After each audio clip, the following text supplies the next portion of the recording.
এইগুলো বললেই তো আপনারা বলবেন যে রাজনৈতিক বক্তব্য।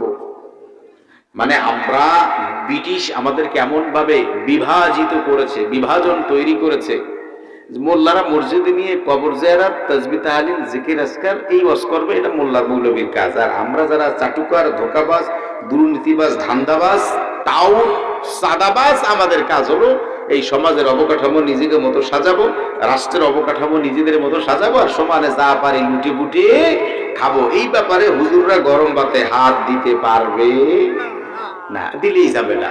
এইটা রাজনৈতিক বক্তব্য। এক আজহারি, মিজানুর রহমান আজহারি আমার বন্ধু মানুষ, আমরা একসাথে দারুণা যেতে লেখাপড়া করেছি। মিজানুর রহমান আজহারি কি বললো যে একদল খাইছে আর একদল খাওয়ার জন্য রেডি। আমার তো মনে হয় এটা জামাত ইসলামরে বলছে, আমার মনে হয় এটা ইসলামী শাসনতন্ত্র আন্দোলন তাদেরকে বলছে, অথবা খেলাফতে মজলিস যে মামুনুল হক তার দলকে বলছে। না বলেন কেন? ও কোন দলের নাম নিছে? তা আমি তো ধরে নিতে পারি যে আমার দলকে সে বলছে, আমি জামাত করি, আমার দলকে সে বলছে।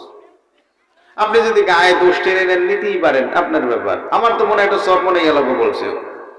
তারা তো ওই ভ্যান স্টেশন, রেল স্টেশন, কুলি, মুসি সব জায়গা দিয়ে চাঁদা উঠেছে। জামাত আর এই ইসলাম শাসনতন্ত্রে উঠেছে না? যদি উঠেছে তারাই দায়ী। আপনি তো দোষ গায়ে টেনে নিতে পারেন। রাসূল মসজিদে নববীতে বসে তিনি বিচার করেছেন। ভাইরা আমার, আমরা সমাজকে বিভাজন তৈরি করেছি। আল্লাহর নবীর চরিত্র দেখুন।